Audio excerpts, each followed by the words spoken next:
What's going on, guys, and welcome to this quick video on something called RetroDream. This is an alternative to using DreamShell for launching games off of a hard drive or a CF card if you have an IDE modded Dreamcast. Now, this is something that has been around for a while now. It was created by a guy named cpasjuste, which actually means it's not fair in French. But this guy created this a while ago, and I didn't actually try it out until just a few days ago because I thought, well, you know, I'm so used to DreamShell, I have everything set up and customized the way I want, so I don't know. I don't know if I really want to switch over everything, but it was well worth it because this is a fantastic interface. Not only is it more controller friendly than DreamShell is, because DreamShell you have a cursor that you move around with the analog stick, which is much more akin to using with a mouse than a controller, but this is much more controller friendly. As you can see, it works pretty much in the same way as most standard interfaces go with like the GD-ROM replacements like GDMU, USB GD-ROM, things like that. But it's a very nice interface. I'd say probably the best looking interface I've seen of all the solutions out there. It's very nice, and it's the cover art, which you do have to set up yourself. But it's pretty easy to do, especially with the pre-made package that was put together by DragonCity. I'll put a link to that in the video description. But I'm really liking this, and one of the reasons I didn't bother moving over to RetroDream from DreamShell is I figured the compatibility would be the same because they both use the same game launcher software to launch the games. So compatibility theoretically should be identical. But as it turns out, RetroDream is actually more compatible than DreamShell, just with a few games, but still, just having a few more games that work is great. One example is Alone in the Dark, which I could not get to work. It would boot up, but once you go into a game, it would just give me a black screen, and it would never go anywhere.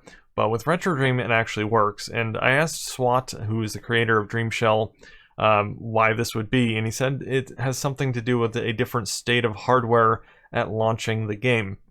So I don't know really the technical details of it, but RetroDream definitely has better compatibility than DreamShell with a few different games, and it even solves some freezing issues that I have with some of the Atomiswave ports that came out recently. If you watched my live stream a while ago, I was playing Metal Slug 6 and it kept freezing on me. Well, if I launch it with RetroDream, it works perfectly fine, no freezing whatsoever, so it fixed some issues there as well. So highly recommend this if you have an IDE or CF modded Dreamcast. It's very, very nice. Solves some issues for me, increased compatibility, and with some of the new DreamShell loaders that both DreamShell and RetroDream use that have been coming out lately, Swat has been updating his 0.6.x loaders recently and increased compatibility, especially with games that use CDDA audio. A lot of games that did not work before with music now work, and we are actually up to, I believe, about 99% compatibility. So at least from the list that I've compiled, which includes every US game, some PAL and Japanese exclusives as well, 99% of the games work. Only one game does not work currently, and that is Arrow Wings 2, which it will go into the game but freeze. So yeah, it's almost working. So hopefully that can be solved. But there are some games that still have some issues, minor mostly to do with music. Some games have some little bugs here and there, but we are definitely getting close to that 100% compatibility and improving all the time. So enough about the IDE mod in general. I'm not really talking about that in this video, although I wanted to bring up the increased compatibility as of late because it's really exciting. But RetroDream is great. It's a great interface. Everything feels very streamlined compared to DreamShell, which is kind of clunky when used with a controller, but everything is just kind of at your fingertips with RetroDream. So you can say select a game, press Y, you have all of your options right here. And you might notice at the bottom left it says preset does not exist.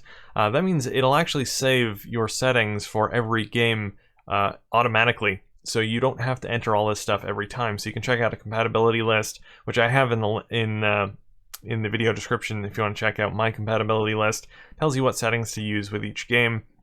So you can input these settings and then exit out, and it will save them. So next time you go in, you don't have to change anything. You can just select the game launch it, and you're good to go.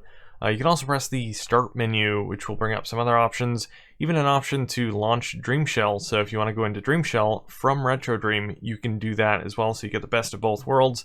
You get the extra additional features and options in DreamShell, as well as the streamlined interface of RetroDream, which is great. You also have some system options here, which is basically the BIOS options for the Dreamcast, change language, audio, auto start on and off, which I don't know what that would actually do in RetroDream, because auto start normally means it would boot up the game automatically. If you don't have any mods done to your Dreamcast, you have a disk in there, it'll automatically boot. I don't know how that applies for this. Maybe you can set an image to automatically boot. I don't really know, but that is there. You can also back up your system options right here, which is great. So you also have a region changer, which you cannot use unless you've made a small modification to your Dreamcast motherboard. But if you've done that, you can go in here and change your country, your broadcast, or even back up your region settings in case something gets corrupted. And you have credits and reboot as well. So credits here, DragonCity helped with testing and everything with this as well. And as I said, cpasjuste, who is the creator of RetroDream. But yeah, I mean, that's pretty much it. There isn't a whole lot else to show. It is a really nice interface. Actually, also, I forgot to mention, you can do this stuff with the files as well. You can browse the actual files in the GDI folder if you want to. You can also copy, paste, and delete things. So you have pretty much everything at your disposal, all the basic stuff that you would need, and even more. So yeah, I mean, it's a great interface. It has everything you need, again, at your fingertips, and it's just a much nicer experience to navigate with a controller than DreamShell. And I'm definitely glad I decided to give this a shot, especially where it actually fixes a few games in terms of compatibility, freezing issues, things like that. So highly recommend you check this out if you have an IDE modded Dreamcast. I'll put a link in the video description where you can grab this. It's a really simple install. Basically, you just need to copy 2 folders to the root of either the SD card that you're using if you're using the serial port SD card reader, which I do not recommend for launching games from, but it's great in addition to the IDE mod. So what I do is I actually put RetroDream or DreamShell on the SD card. That way I can easily edit the files and update if I want to, because I have a hard drive in my Dreamcast, so it's not as easy to copy things to. So I have RetroDream itself on the SD card and the games on the hard drive. So that's what I do.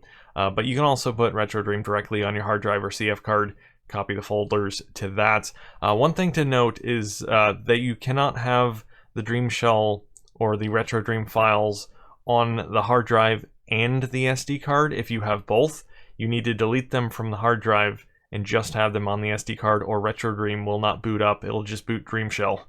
So I was having that issue when I first tried this, so just wanted to mention that. But anyway, guys, that is going to be it for this video. Big thanks to cpasjuste for creating RetroDream. This is a really, really nice new interface for anyone using the IDE mod. It's really great. But anyway, guys, that's going to be it for this video. If you enjoyed this video, don't forget to comment, rate, and subscribe. And thanks for watching.